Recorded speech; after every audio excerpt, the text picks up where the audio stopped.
Saya mohon Mas Fari langsung jadi moderator aja kalau ada yang mau ini, monggo. Raffi, ya Allah Raffi. Soalnya Raffi sih ngono kayak ganteng banget deh. Angel kelingan aku. Berita di depan tuh kayak gini sama Cak Nun. Oke, monggo teman-teman dari teman-teman putri mohon putra. Satu, tiga dulu. Satu berdiri langsung Mas. Satu, kemudian dua, yang sana sebelah sana yang putri satu. Oke, mikrofon kanan kiri siap ya. Satu, dua, mutasib. Oke, monggo Mas. Satu putri ada satu. Oh cowok sana. Oh ya oke, sana satu. Mic-nya panitia Mas. Berdiri Mas, kenalkan namanya. Ya, assalamualaikum warahmatullahi wabarakatuh. Nama saya Nurdin Cak dari Fakultas Hukum UGM. Nah, gini Cak, Allah itu kan menciptakan agama-agama ya Cak. Tapi kok kenapa Allah merevisinya terus-menerus ya dari zaman Ibrahim, dari Nabi Ibrahim alaihissalam. Kemudian revisinya kenapa berhenti di Islam gitu ya Cak? Gitu aja Cak. Assalamualaikum warahmatullahi wabarakatuh. Langsung belakangnya Mas, kasihkan belakangnya mikrofonnya. Assalamualaikum warahmatullahi wabarakatuh. Waalaikumsalam. Saya Azam. Saya mau bertanya, 2008 itu terjadi resesi dunia begitu. Kemarin ada pertanyaan dari salah satu ustadz di Syuhada itu yang sekarang kemudian diprediksi menjadi peradaban selanjutnya setelah Amerika Serikat itu adalah bridge gitu, Brazil dan kawan-kawannya, Afrika Selatan, Cina dan India begitu. Dia bertanya kenapa tidak ada dari antara salah satu negara yang kemudian berlatar belakang Islam itu. Kira-kira apa yang menyebabkan kira-kira negara Islam tidak kemudian menjadi garda terdepan untuk menjadi suatu peradaban, untuk bangkit kembali menjadi peradaban yang gemilang begitu. Terima kasih. Terus yang sana. Oke. Mungkin maju aja Mas. Maju aja. Oke. Atau ini.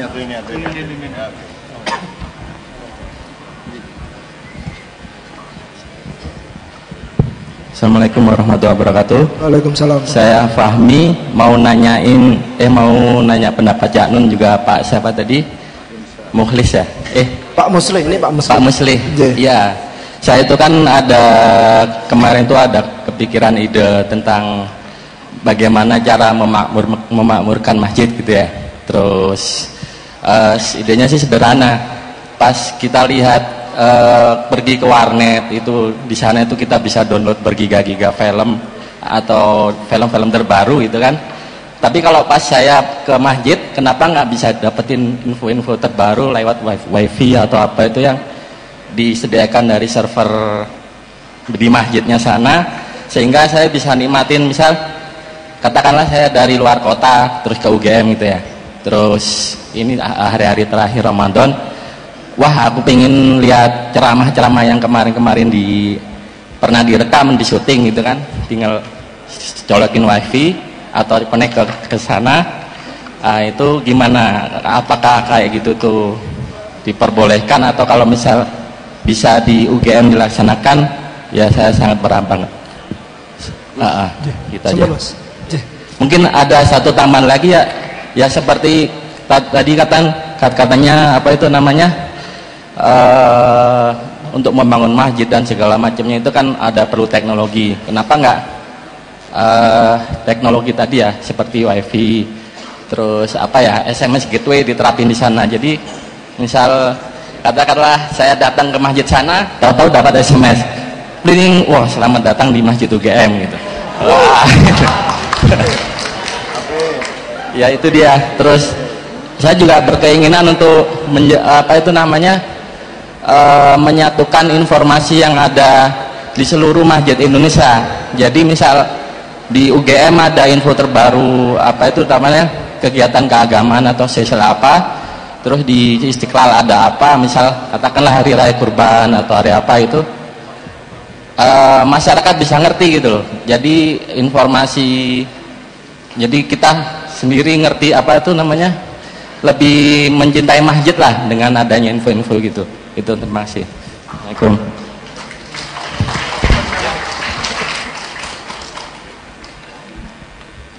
Terima kasih. Ya memang harusnya masjid seperti itu harapannya. Saya tadi kan cerita gelanggang, contoh sederhana. Canor tadi mengatakan ya memang kadang-kadang ketika kemudian kita menjadi kuat, kita menjadi tertutup. Ya bisa begitu. Ini contoh saja, tadi kan cerita. Canor saya kira masih ingat, Mas Edi Mei, Mas Edi ingat. Di gelanggang ini jamaah taraweh menghadap ke barat. Ini gelanggang itu tiap hari dipakai basket, dipakai gelut, dipakai perisai diri, dipakai jungkir balik. Loh, mau ada band aja kok nggak boleh, gara-gara tadi beberapa menit sebelumnya dipakai tarawih. Ini contoh misalnya. Sampai akhirnya oke, kita bersepakat, ya wis, ojo madhep kiblat gitu loh. Nanti Cak Nun mesti komentar ini nanti. Kiblat mundi jane wong apa ya bener ke sana ke sini, kalau Cak Nun kan mesti jelaskan begitu. Ya kan? Akhirnya diputuskan, ini berunding di antara para pembaharu dakwah di UGM.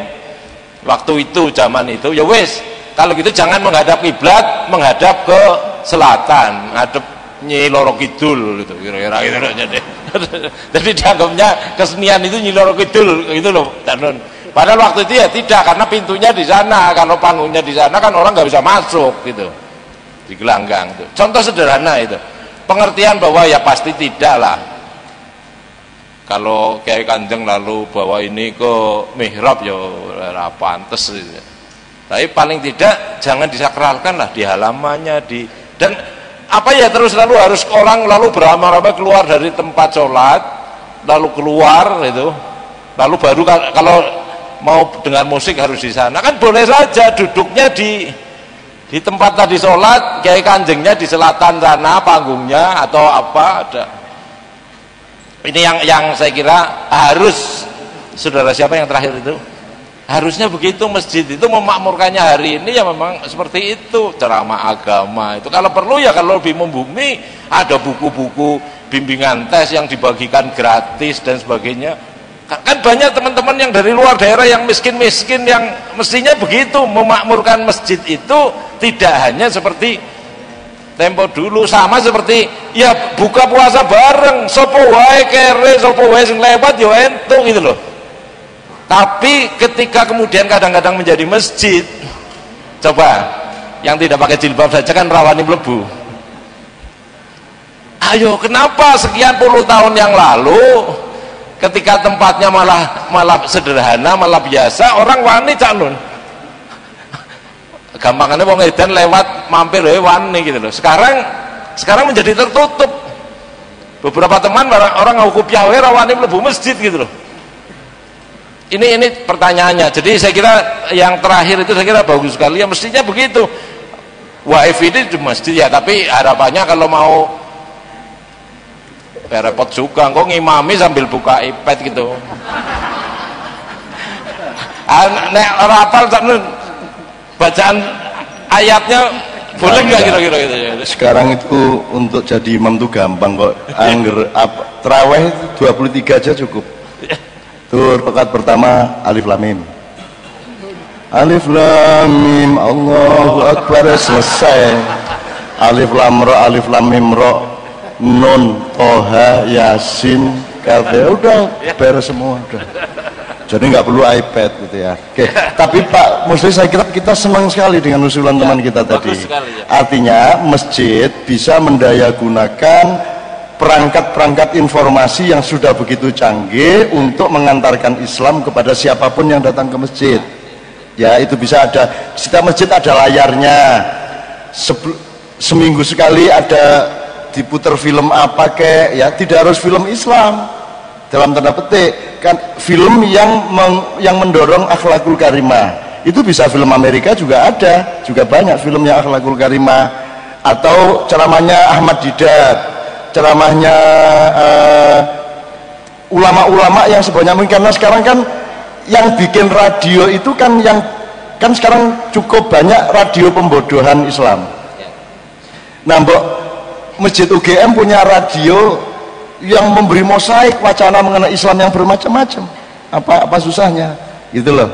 untuk dapat daftar frekuensinya segala macam kan bisa diatur gitu loh. Masa UGM tidak bisa, wong yang untuk pembodohan aja bisa, masa untuk gitu ya. Jadi saya sangat senang dan dia sudah dapat pahala besar ya, dapat pahala besar. Dan mungkin memang ya harus rutin. Jadi karena yang diceritakan para dosen itu kan juga banyak yang bersifat mursal, banyak yang bersifat keliru. Ya Anda diomongin tadi karena ada yang ngomong tentang 2008 resesi, mungkin nanti pertumbuhan. Loh, kalau kita tumbuh sekian persen, maksud wong pelarat sing pedromo. Itu kan saya kalau bahkan boleh usul ya. Iya. Wacana-wacana yang diputar di masjid itu jangan terus formalistik Islam simbolik. Ya. Jadi misalnya di masjid Anda cari informasi opo kok Lombok iki bertahan 70.000. Itu saya bisa supply bahan ke Anda. Iki bulog tenanan pora iki ngomong ini, iki jujur pora. Saya bisa kasih bahan ke Anda. Rumah semua kurang ngerti bab beras apa piye. Gitu loh, bisa saya kasih supply, bisa video, bisa bagan-bagan, tapi pokoknya ada layar di masjid yang memberi wacana selengkap mungkin. Jadi jangan dikuasai layar untuk aliran tok. Kalau bisa semua aliran diungkapkan tidak apa-apa, tapi semuanya dikasih supaya orang belajar untuk memilih. Misalnya sekarang orang curiga kepada wasiah syahadatnya ditambah-tambah, lah aku bareng ya tak tambah. Syahadat resminya asyhadu alla ilaha illallah wa muhammadur rasulullah, tapi nanti saya teruskan sendiri dalam hidup saya bersaksi bahwa Lombok ini ciptaan Allah dan haknya Allah. Aku kepedesan sidik, aku langsung Al-Fatihah, harap ngopo gue aku ya syahadatku kok. Itu loh. Nah, kalau saya mewajibkan syahadat Lombok itu bagian dari syariat syahadat, baru saya salah. Tapi kalau meneruskan syahadat dengan penghayatan rasa syukur terhadap hidayah Allah dan rahmat alam semesta kan malah bagus. Satu. Terus untuk teman kita ini Pak Musli, kita ini kan semua orang pekerjaannya dakwah. Ya. Tidak ada ustadz profesi dakwah, itu tidak ada. Yang ada semua manusia berdakwah, semua manusia bertablik. Yang ada sekarang adalah ustadz sebagian besar ustadz yang menolak dakwah, menolak tablik. Lu dakwah kuwi nyelok wong sing durung Islam Ya. Angger rada ora cocok karo kowe malah kok kon lunga kok. Lho kuwi dudu dakwah kuwi. Buang kuwi jenenge. Gitu loh. Dakwah itu ya memanggil orang yang belum Islam untuk datang ke Anda. Anda harus punya kearifan untuk bergaul dengan macam-macam orang. Wong aku iki nggawa seorang ateis dari Belanda, namanya seorang tokoh namanya Eugene van Erven. Saya ajak ke Masjid Unibro dan langsung saya umumkan di mihrab, tak ajak maju, saudara-saudara ini komunis, ateis. Ya, sebelum dia ngomong yang mau bunuh sekarang saya saksikan. Kamu jangan ngomong halal darahnya tanpa membunuhnya.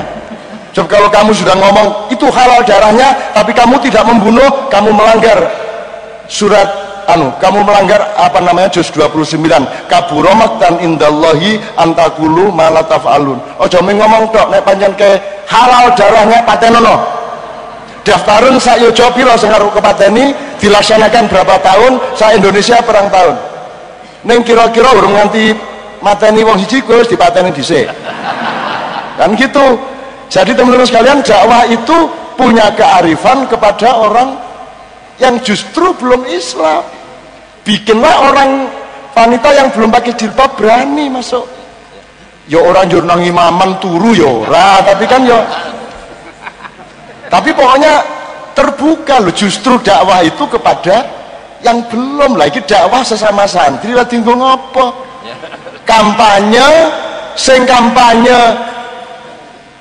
ketua partai Demokrat straight ketua dewan pembina Demokrat kuwi jabatan loro didadekke siji Gusti Allah merangkap malaikat merangkap nabi ya. Terus sing ngrungokke ya wong partai Demokrat. Lah kuwi lak pekok to kuwi. Lah nggo apa kuwi? Wong kowe mendakwahkan partai Demokrat tok ning ngarepe wong Demokrat. Kowe ngrumpuke wedhus, wahai kambing, jadilah kambing. Lho wis wedhus. Pekok. gitu ya. Satu. Berikutnya, seorang ulama harus tahu baunya orang salah. Dan dia tidak apa belepotan baunya orang salah. Ini nggak janjur dia exploited. Kue nang pasar kembang jauh ngapa kue ini dakwah. Ya ora, gue ya ojo ya toh. Tapi harus ibarat kucing Pak, anak kucing terperosok ke dalam parit yang busuk. Seorang mubalik, seorang dai, pendakwah, dia bukan berpidato di atas jalan. Wahai anak kucing yang ada di dalam parit busuk, keluarlah engkau dari situ, minadz zulumati ilan nur. Kucingnya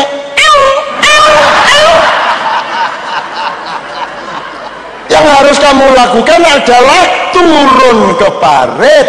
Korban kotor-kotor sedikit, malah kotornya itu indah karena kamu sedang menolong anak kucing. Ambillah kucing itu, didusi, dipakani, didol. Konjur didol. Gitu loh ibaratnya ya. Lah iya gitu loh, dakwah kok buang orang. Ada orang ngirimi selamatan bersyukur dibuang, gitu kan? Kamu itu tidak usah jadi orang Islam, jadi manusia yang tidak melukai orang saja sudah lumayan. Itu kan? Loh, terus kamu itu mempertahankan Islam dengan melukai sesama manusia. Islam capopo iku. Nggak bisa. Islam itu mengamankan semua orang, bikin semua orang merasa enak, nyaman, kan begitu. Maka namanya Islam, nama alatnya iman, tujuannya aman, jalannya iman, pelakunya mukmin, doanya amin. Jelas. Kurang piye coba? Epistemologinya kan sangat jelas. Gitu. Langge kan mau Islam kok ndak menyenangkan. Dan nuwun sewu ya, Islam itu rahmat. Kamu disuruh gantiin Islam bisa ndak? Islam ki ono dzalikal kitabul la raiba fihi hudal lil muttaqin. Bisa nggak kamu menggantikan ayat itu? Tampil kemana-mana sesuai dan sepadan dengan ayat itu. Kamu tidak bisa menggantikan. Al-Quran begitu indah, orisinal dari Allah. Jadi kamu yang butuh pembelaan dari Islam. Begitu kamu masuk Islam, kamu dibela oleh Allah. Betul enggak? Jadi nggak usah GR kamu yang membela Islam.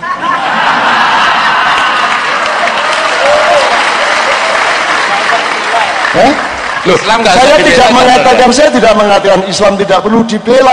Yang lebih perlu dibela itu kamu. Nah, Allah membela kamu dengan syarat peganglah Islam, gitu loh. Lah kalau Islam yang seharusnya jadi teken, malah ngongkon kene sing jadi teken lalu teken-teken. Nah, kan kita jalan tongkatnya itu Islam. Lah kalau tongkatnya ini minta kita bela, lho wong sing marake mlaku dedeki ana tongkat malah tongkate aku tuntunan mlaku lah terus piye? Ini belum ngomong subjek objek dalam bahasa. Aku membela Raffi. Artinya adalah Raffi bukan aku. Arti yang lain adalah aku bukan Raffi. Jadi kalau aku membela sesuatu atau seseorang berarti seseorang atau sesuatu itu bukan aku, bener nggak? Kalau aku membela Islam berarti aku bukan Islam, jelas. Rawahu Kiai Toto, gitu kan? Saya enggak marah, enggak apa-apa, maksudnya baik. Tapi kalau Anda ingin membela Islam, nomor satu adalah kemanapun Anda tampil, mereka semua merasa dibela oleh Anda, kan begitu? Bukan merasa terancam oleh Anda. Gitu loh, Rek. Nek perasaku, nek nganggo akal kalau pikiran. Nek ora ya mbok piye meneh. Ada komentar, Pak, soal belo-belo iki? Enggak, ini soal negara-negara Islam tadi. Oh iya, kan, iya. Kita ini kan sebenarnya kayak kalau dari sisi uang, sisi ekonomi, negara-negara Islam itu kan sangat kaya sekali.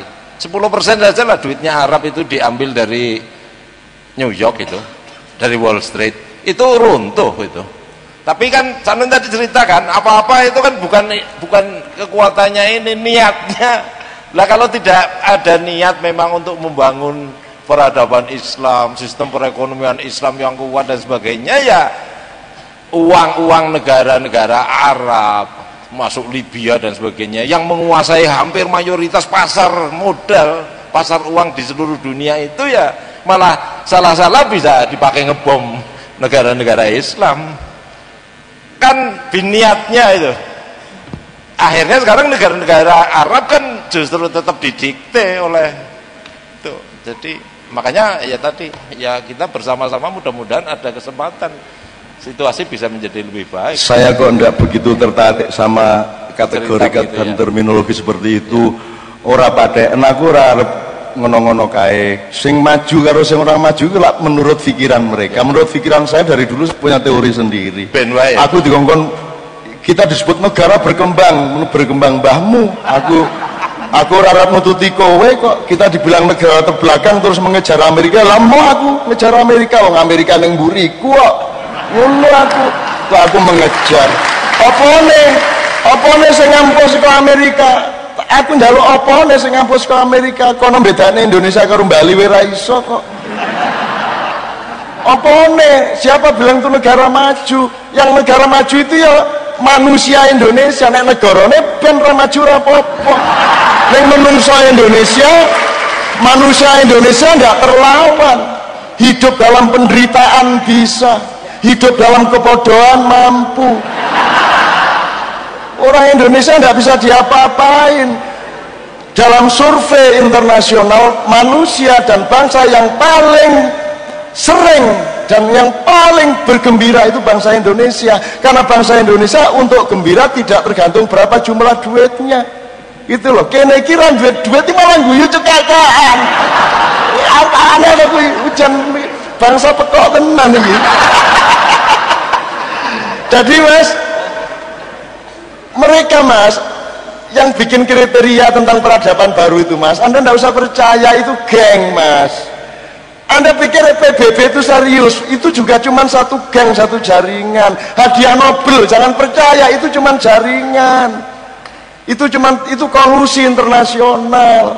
Hadiah misalnya kalau film hadiah Oscar award itu juga jaringan. Itu cuma jangan percaya. Orang Islam itu memang tidak boleh maju menurut mereka. Jadi kalau Islam maju mereka tidak senang. Islam itu harus miskin, harus kumuh, harus bodoh, harus kampungan. Tidak apa-apa, biarkan mereka menganggap kita kumuh, kampungan dan bodoh. Kita diem-diem menikmati kekayaan kita. Aku luwih sugih kok. Aku luwih sugih saka kanca-kancaku Amerika, Malaysia, Inggris sing jabatane dhuwur-dhuwur, aku luwih sugih. Tandane sugih apa? Kono nraktir mangan wele abot ra karu-karuan. Aku iki duwe 20 juta, tak kaki 35 juta coba. Kuwi kedaden kuwi aku. Aku iki dikai honor tak pikir 50 juta. Saking optimisku langsung transfer. Iki tak kaki 10, iki tak kaki 15, iki tak kaki 10, jumlahnya 35 juta. Bareng tak buka 20 juta. Lah, malah tombok. Tapi dalam Islam itu keindahan. Suksesku tidak pada uangnya, tapi pada keikhlasanku dan kegembiraanku kita mentransfer. Meskipun ketika ketahuan aku tombok 15 juta, ono misuwe sithik.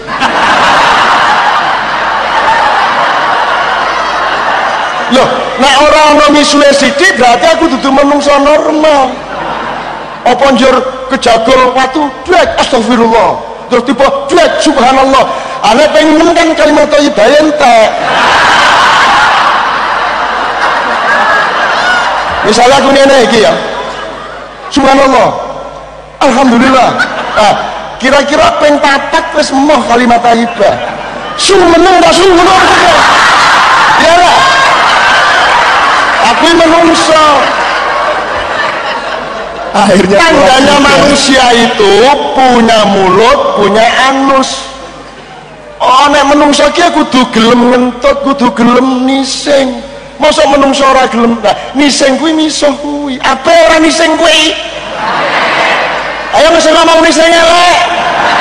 Lah ya misal kuwi ngising saka cangkem ngono lho. Lah masa ora entuk ki lho wajan. Sing ora entuk misuwi wong. Nek meso dhewe ya bentuk. Apa meneh nek ngimami kedawan wis surate. Miso kabeh ya Canon ya. Kene iki sembayang wis ngantuk-ngantuk, buka urung tutup. Kene iki urung karuan waret, begitu sholat raweh kok wah Al-Baqarah ini.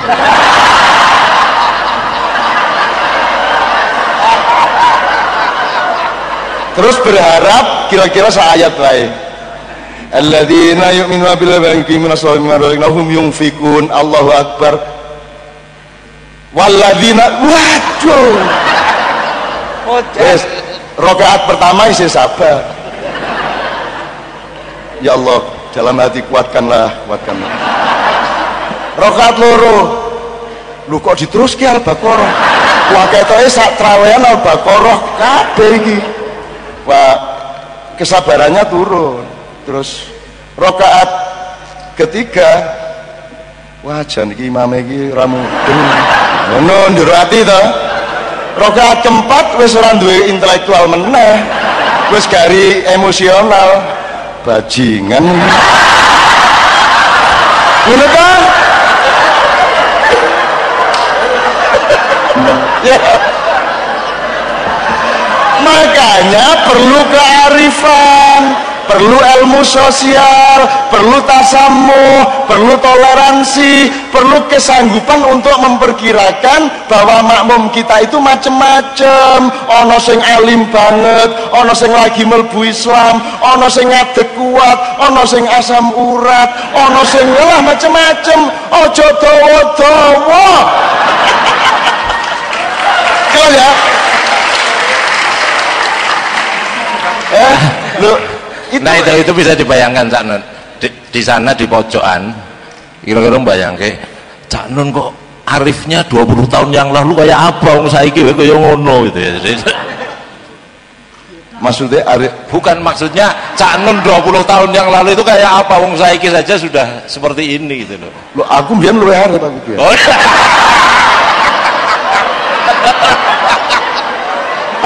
aku angger jam-jam 10 munggah mesti karo Arif ning Malioboro kono kae ana Arif Susilo, ana Arif. Nah, oke. Saya kearifan sama kealiman tolong dipelajari dong, dipelajari. Wong alim, wong arif ana bedane, taklim, makrifat ana bedane. Majelis taklim ki majelis taklim. Kalau majelis taklim itu sinau bareng, rembuk itu taklim, ya. Tapi kalau majelis taklim yang ada sekarang itu bukan taklim, itu ceret, ngecuri cangkem mangap kan begitu. Seharusnya diskusi dan ada agenda meningkatkan ilmu bersama-sama, itu majelis taklim. Kalau ada wiritannya, ada istighosah, namanya ta'rif, karena yang dicapai bukan ilmun tapi ma'rifatun, irfan. Ngono. Ono kabeh iki 10 menit lagi nih.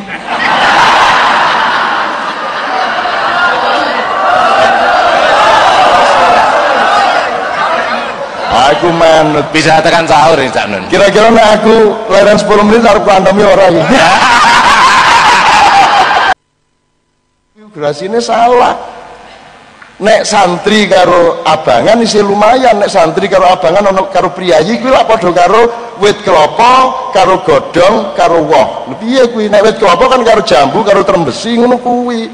Lah kowe iki salah barang ngger barat kok nut kuwi lho.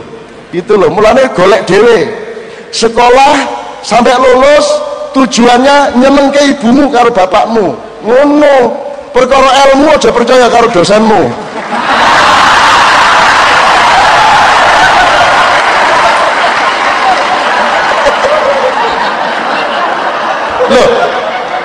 Lho apa gunane nek kowe ning dadi teruse dosen?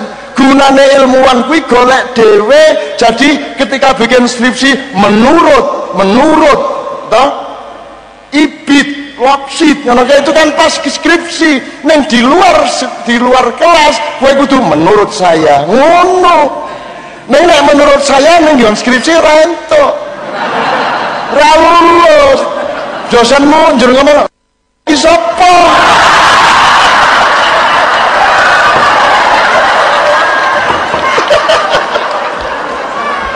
Gitu ya teman sekalian ya. Mudah-mudahan ini membuat kita berpikir lebih jernih. Terakhir sekali yang soal Tuhan bikin agama kok pertama ada kalimatnya Tuhan kan bikin agama banyak, itu saya tidak setuju. Tuhan satu bikin agama satu. Ya. Kapan-kapan kita omongkan. Kok banyak direvisi gitu kan? Ya Tuhan kan memang tidak pernah sempurna dia. Jadi dia keliru-keliru terus bikin amandemen sendiri gitu kan. Piye karepmu piye?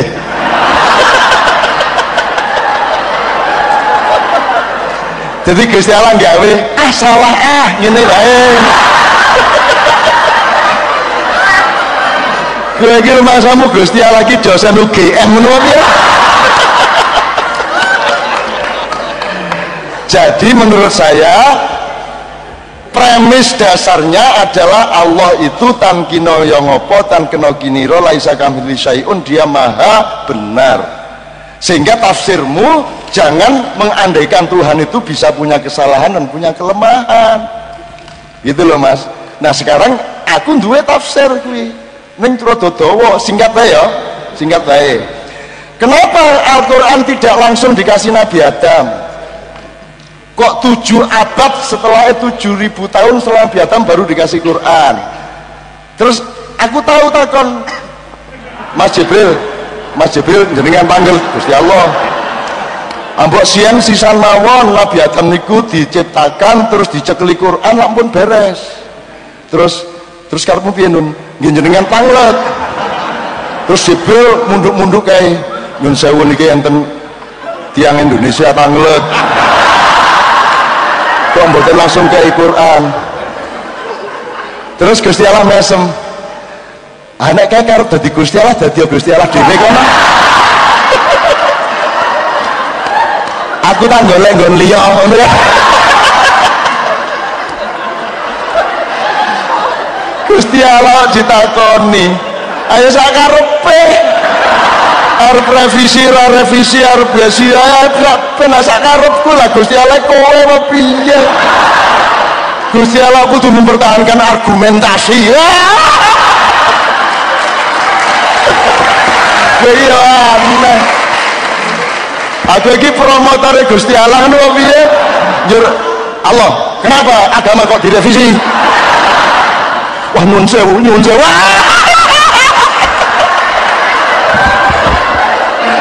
Kowe iki pendidik ngarepe Gusti Allah kok ditekani Israel kapok ngene.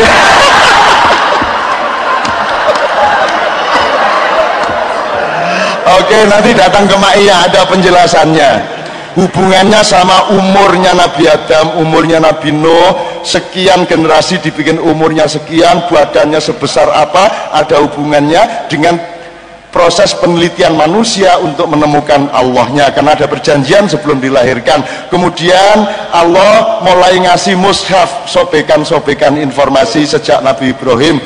Kemudian sampai kepada Allah ngasih beberapa resep dan komandemen. Kalau bahasa saya beluluk kemudian dievolusikan, bukan direvisi, dievolusikan menjadi cengkir. Cengkir itu namanya Zabur. Cengkir dikembangkan ben iso didol ning marung dadi es degan, maka Injil itu adalah berposisi degan. Degan dikembangkan, dievolusikan menjadi sempurna, jadi kelapa, namanya Al-Qur'an. Kenapa kok tidak semula sejak awal? Hakmu takon iki apa?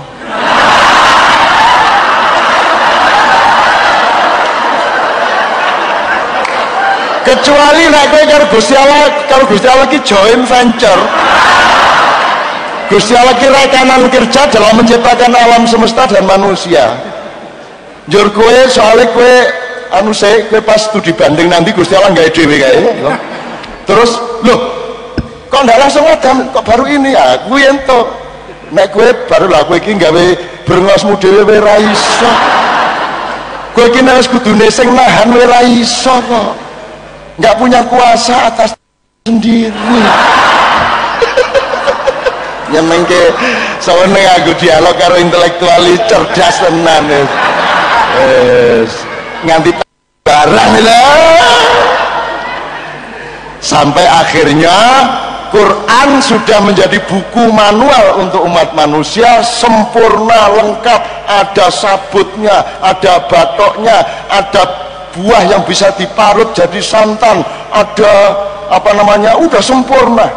Akhirnya umat Islam terbelah-belah menjadi ada yang Islam aliran sabut, Islam aliran batok, Islam aliran degan, Islam aliran parut, Islam aliran santen, Islam aliran belarak, Islam aliran janur. Wow, kayak banget. Sing janur itu sing bener. Dari bahasa Arab ja'an nur.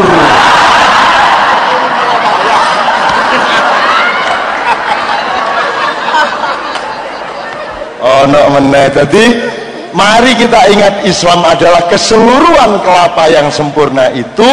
Bagi yang suka batok, rasa ngenyek degane, yang suka sabut ndak usah mengharam-haramkan sabutnya. Mari kita bekerja sama, husnudzon satu sama lain, bareng-bareng menciptakan fungsi kelapa yang selengkap-lengkapnya gitu loh. Oke.